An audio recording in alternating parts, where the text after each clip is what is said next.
nah gitu dibuka juga 11 bulan 7 bulan ya tak naon kerbekal bulan Ramadan gitu teh kan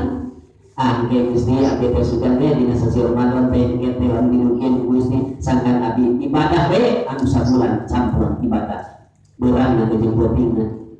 teu urang teh dengar ya kasih kaki geus apa bisa bebekalan sakitu teh teu urang da aya tingkat gitu acan urang moal kadang-kadang dina sasi Ramadan teh urang teh lebih sibuk moal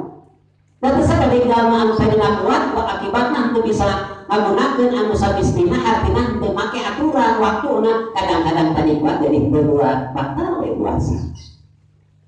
gitu ayo gitu ayo kita gitu akibat itu bisa ngatur waktuna